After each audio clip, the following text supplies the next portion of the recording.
Halo EV charging stations here in the US. Let's get into it.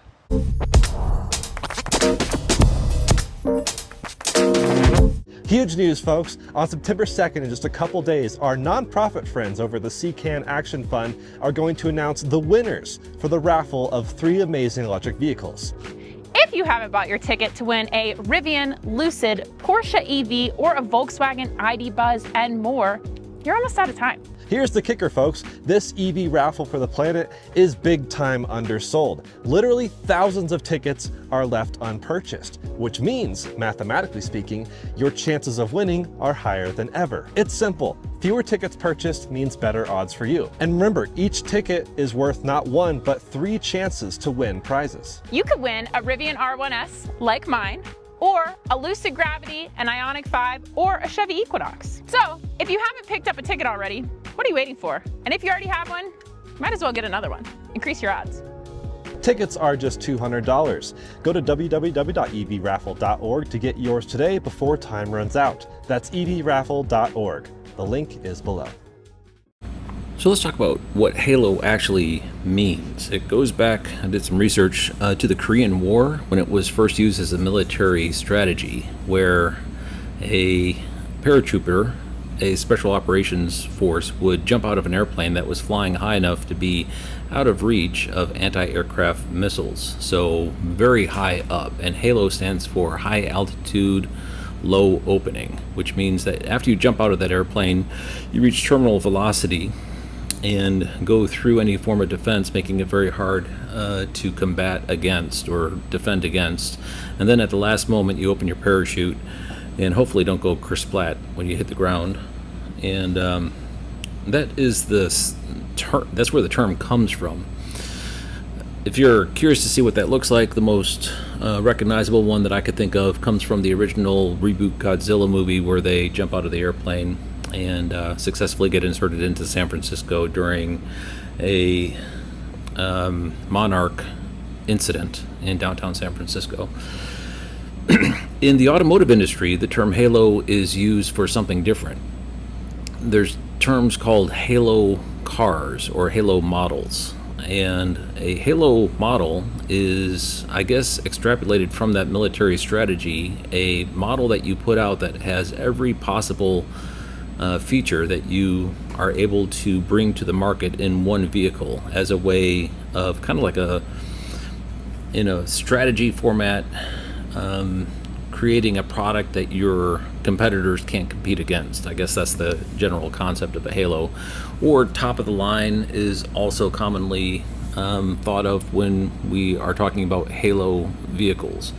Now, in electric vehicle charging, there have been Halo stations slowly starting to creep into what we have available to us. And first, it was in Europe. There was a Shell recharge station that was a repurposed gas station that got completely brought down to brass tacks and rebuilt as an electric vehicle charging hub. Really artistically and smartly designed, with lots of charging stalls, and looked just absolutely beautiful. The problem was it was in Europe, in London. British Petroleum didn't want to be outdone by their crosstown rivals, so they did something similar with more stalls and a very large format station. Underneath canopies, Alpitronic hyperchargers, just basically everything you could think of. And it was attached to a venue that had the BP Pulse name on it as well. So those were in Europe. Here in the United States, we didn't have anything like that available to us. And in fact, Kyle Connor frequently posted up into Germany and took his BMW or Mercedes down the Autobahn at 140 miles an hour and pulled into a charging station that was absolutely spectacular, with like cables dropping out of the ceiling and high-powered chargers, Alpitronics, tons of stalls as far as the eye could see, and gourmet, organic delis providing sandwiches and delicious European coffee, all of those things. And we were here in the States looking at the cool people in Europe and didn't have anything like that available to us until this location, Sandy Springs, Georgia. I can say with confidence this was the first, what I am calling a Halo station here in the United States, put by Mercedes-Benz USA on their headquarter property. And I was actually here during the ribbon cutting ceremony when they opened this station to the public. There was a big event. I didn't actually get an invite, so I was actually out there on the sidewalk filming the event from the sidewalk, and I asked if it was all right for me to do so, and I was told multiple times that was fine.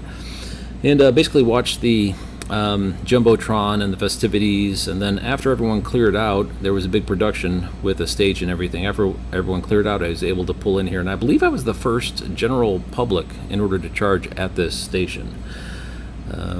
But before we go on to the other ones that are available here in the United States, let's take a look at this Halo station to see what it has to offer.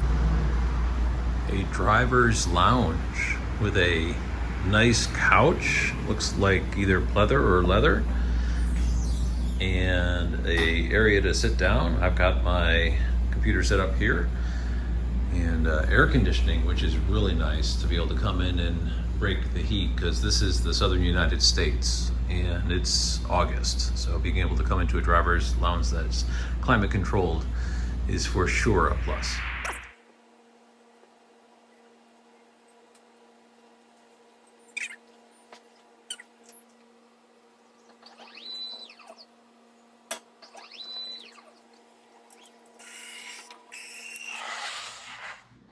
Very well kept restrooms.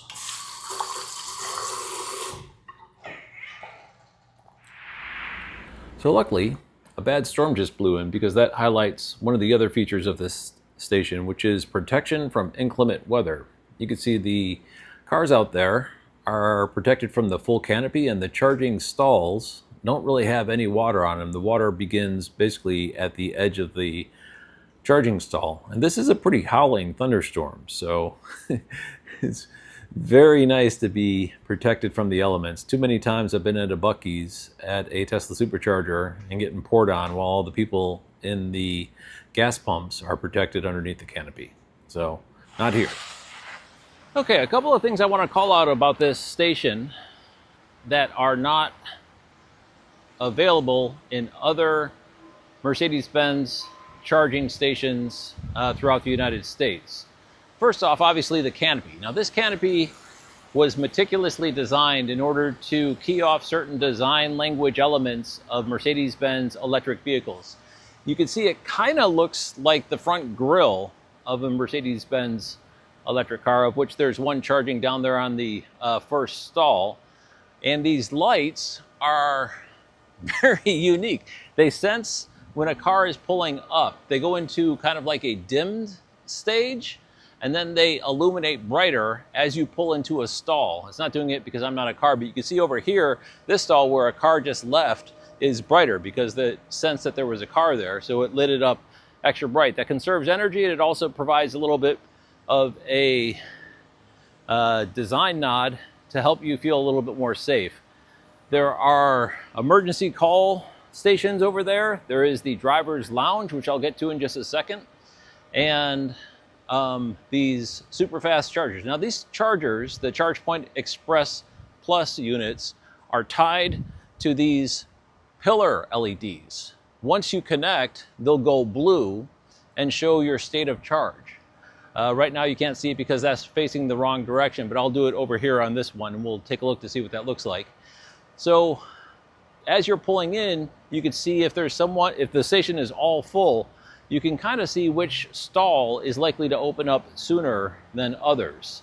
So dual handled here, single handled over here. My car is actually in a pull-through stall, which they have designed into the station.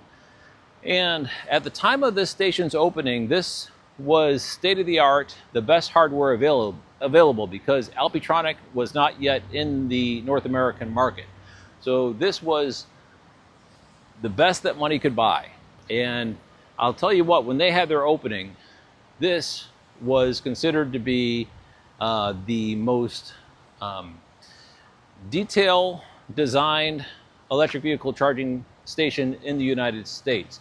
And there was some interviews with the Mercedes-Benz executives. I think it was Andrew Cornelia who said that, yeah, we probably shouldn't expect canopies at other locations. This is very expensive and it would kind of stifle their ability to continue rollouts if they tried to build this heavy of a station everywhere. So I think this is kind of reserved just for Sandy Springs. Now, there was subsequent interviews where he kind of indicated, yeah, canopies, we're understanding, are kind of a marketing or a something that the market is desiring. Like, tonight is a rainy night, and if I didn't have this canopy, I couldn't be shooting this video, and I'd be getting wet if I was trying to charge my electric vehicle.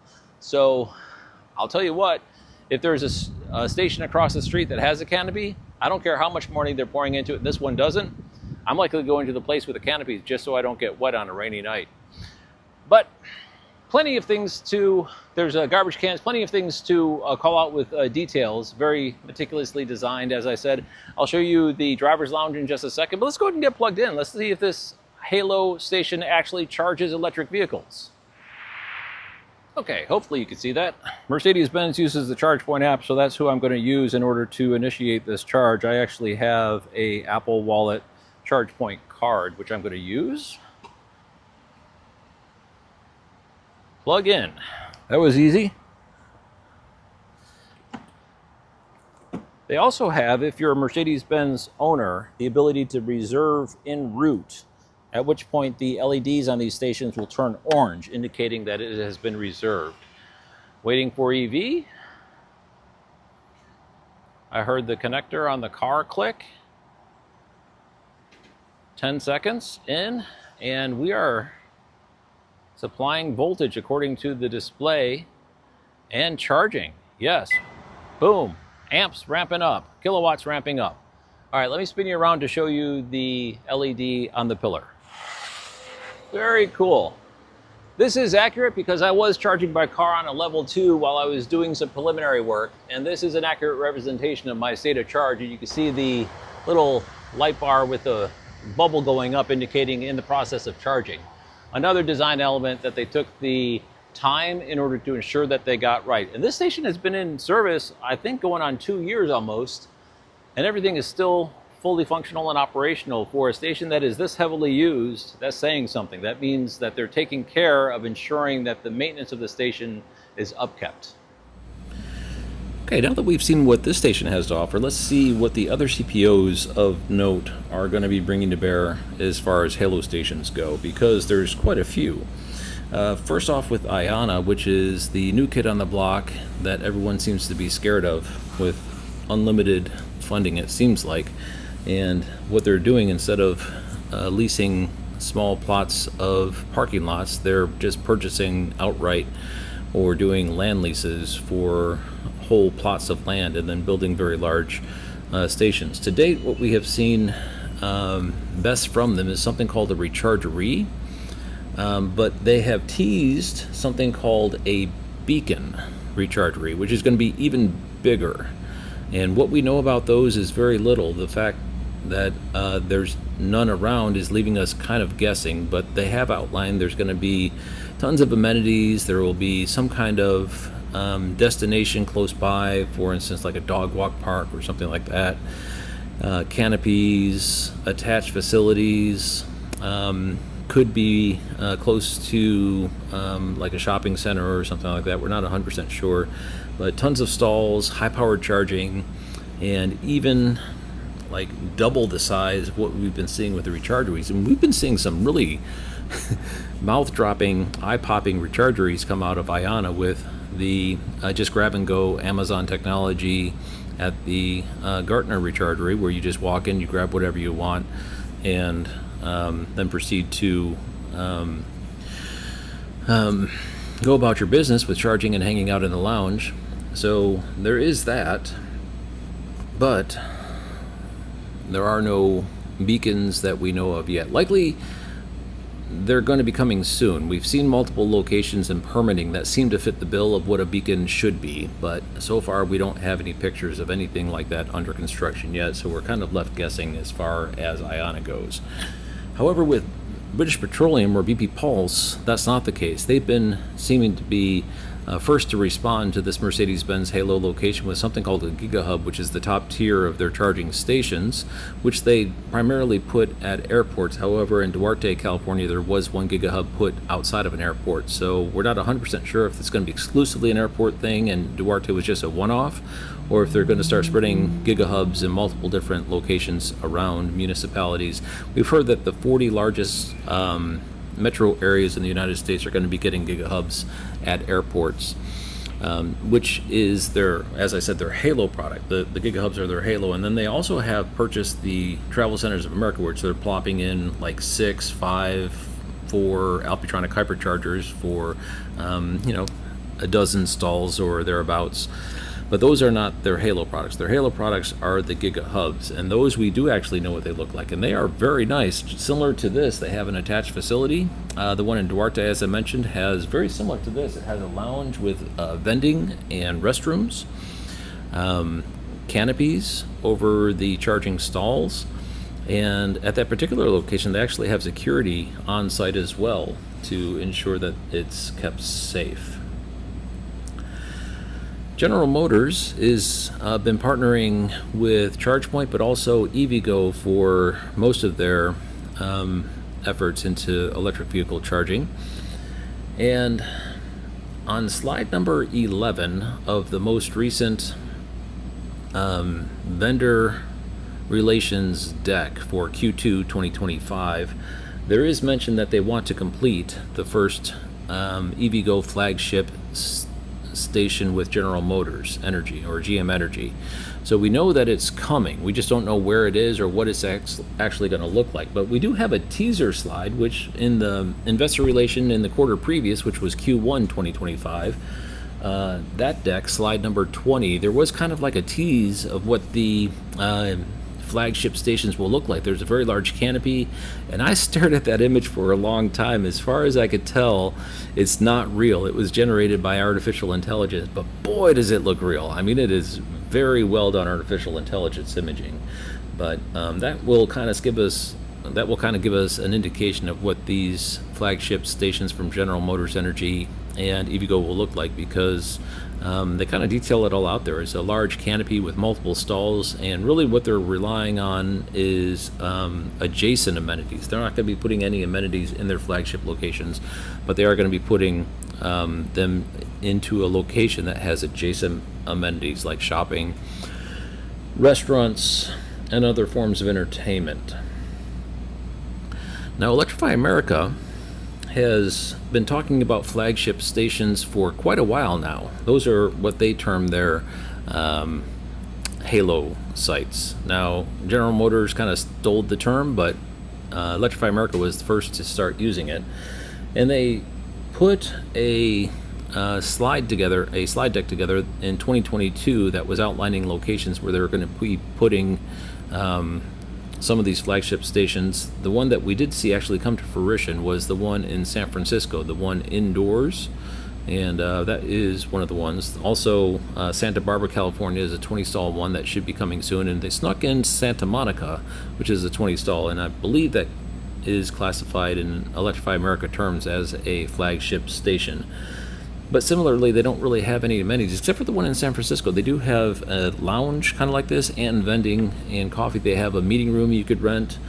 So a little bit upscale there, and we're unsure if they're going to be building flagship stations that have attached amenities like that, or if that was just a one-off. There was recently, in the 1-year anniversary of that station, a Electrify America post where they were saying that it was going to be a model for urban charging in the future. So I have to assume that was not a one-off, and we will start to see indoor charging stations by Electrify America coming to other metropolitan areas in the future. And I think one of the things that qualifies Electrify America stations as flagships is when they actually purchase the land outright, kind of like what Ayana is doing with their rechargeries. And normally Electrify America will just co-locate their chargers in somebody else's property and pay some kind of lease arrangement or something like that, but their flagship stations, like in Santa Monica that just opened, is land that they purchased. So I think that's one of the delineating things. Now, not to be outdone by anyone else, because they typically stay on top of the heap, Tesla, their Halo product, we just recently saw debuted the Tesla Diner in Hollywood, California. So it was also thought to be a one and done, just kind of like a prototype.